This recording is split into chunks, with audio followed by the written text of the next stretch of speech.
All right, now we have our stuff ready to go. I'm gonna walk you through wheel throwing. So first step is called centering. And to do this, I take my sponge and I add a lot of water to the surface. Your hands and your clay should always be wet while doing this. It's so that your hands can glide on the clay and also glide off pretty simply. All right, I'm going to start by centering. So if you look right now, the clay is only touching my hands in a couple of spots. And it's kind of, if I rest my hands on it, my hands are moving. I'll know it's centered when they can sit on the clay and they're not wiggling around like this. All right, so to do this, I brace my arms against my body. Some people will put their arms against their side, some people will put them on their thigh, some will rest on the splash pan.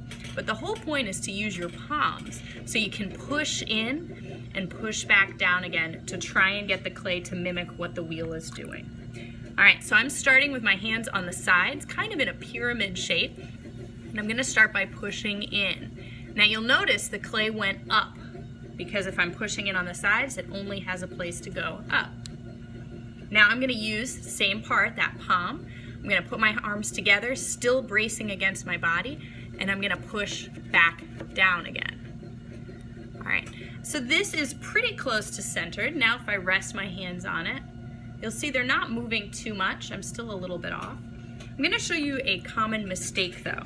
So if I'm working on centering and I'm pulling the clay in, and then I just jump off really fast. What happens is you knock off the clay.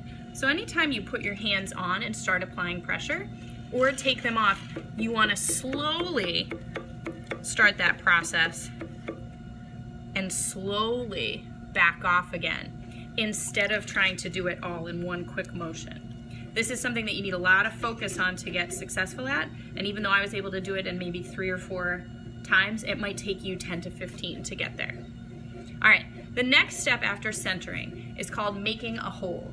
Okay, so what I'm gonna do is use my 2 thumbs and drill down in the center.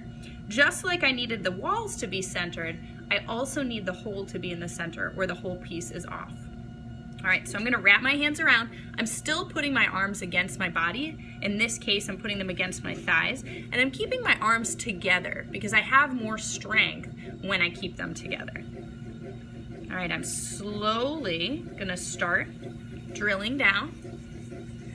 I've gone down about 1 inch, and I'm noticing the clay feels a little dry, so I'm just gonna add a little bit of water. And I'm gonna keep going down. Now, if you noticed, I moved up a little bit because I needed to get a better access, better grip on what I was doing. All right, so now I think I made my hole deep enough. It still looks pretty centered. So now I'm going to stop my wheel and I'm gonna test how wide the bottom is, or how thick it is. So I'm gonna stick my needle tool straight down in while the wheel is stopped. Now if I go to grab it with one hand, extending my index finger, and just placing it on the floor, I can see that my base is about a 1/2 inch thick, maybe a little bit bigger. That's about perfect, maybe just slightly smaller. Basically 1/4 of an inch to a 1/2 inch thick is what you want. So I'm just gonna push down a tiny bit more before continuing.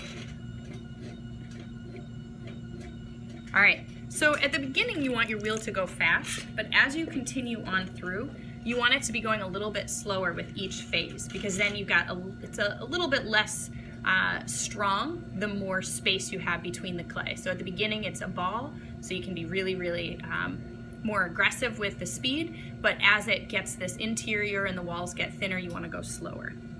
All right, so right now I've got a hole that's about this big in this. So if I'm trying to make a coffee cup, I want the base to be a little bit wider. So instead of this, which is what I have, I want it to be about this big. So all I'm gonna do is try to pull the wall that's in front of me towards myself so that the base goes from this big to about this big. And the way it looks, I put my left hand on the side, put my right hand on the middle, okay? I'm putting my right hand fingers, as many as I can fit, on the inside, and I'm actually putting my thumb on the outside. So you can't see it, but my thumb is actually holding the outside of that wall. And most of the work is gonna be done with these fingers. So all I'm gonna do is pull it back towards myself.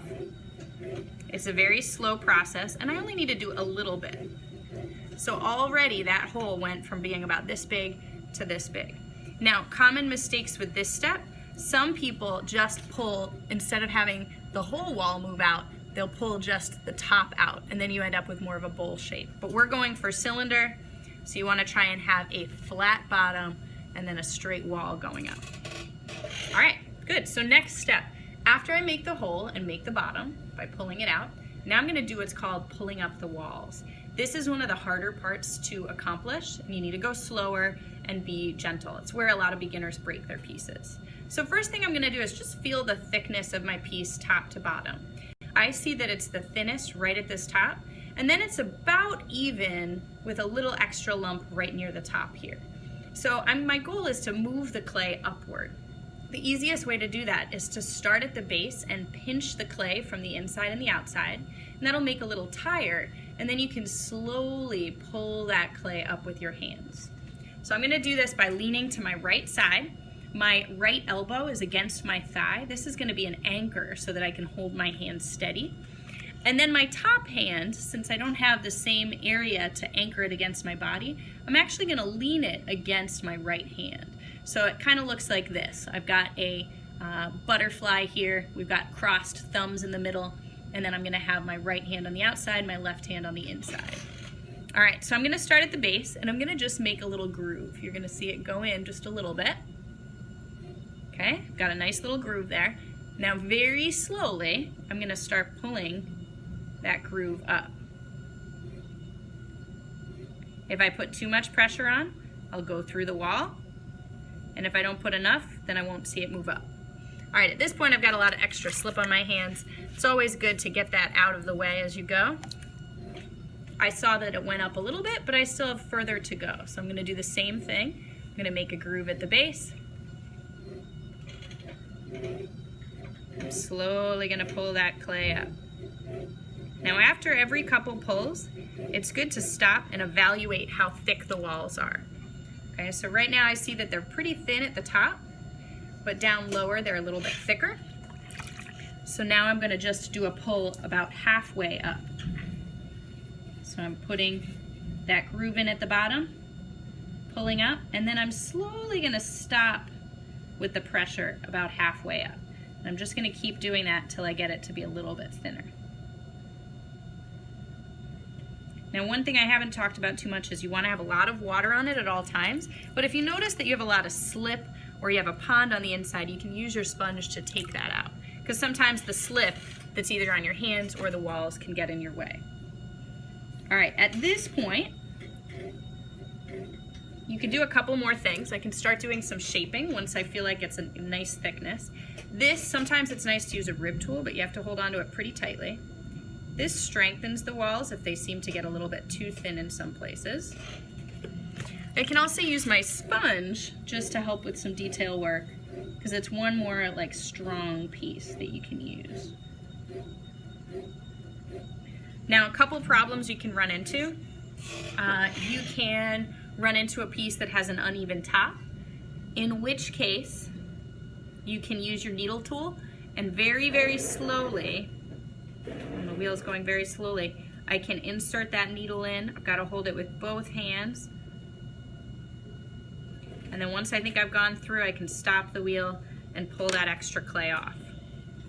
All right, let's talk about removal of your clay piece, your form. All right, when I'm ready to remove, I have this basically buttress, this suction cup that's down at the bottom. So I want to get rid of that before I take it off the wheel. So some people prefer doing this with a needle tool. You can also just use your finger and basically pull some of that clay away. You're saving yourself some cleanup time after by taking some of the excess clay away. The other way to do it, you do it right in front of you with your needle tool. You press down in.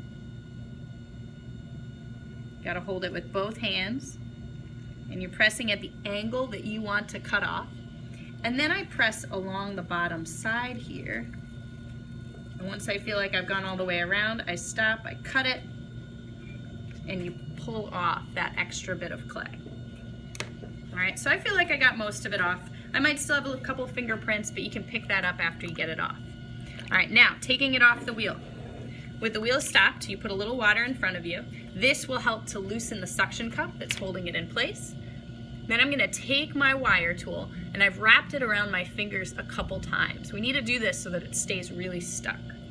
Now I'm gonna take my thumbs, I'm gonna hold it down on the board, and I'm gonna run that water underneath it. Usually you have to do this a couple times until you see it move. I saw mine move a little bit. So now it's loose, and before it re-sticks, I wanna pull it off, and I'm gonna put it on a board that I have standing by. All right, now in this case, all I have to do is work on cleanup. Before I go to the sink, what I can do is use my sponge. I took all the water out. I can clean off that way. I can also use the rib if I have a lot of extra clay.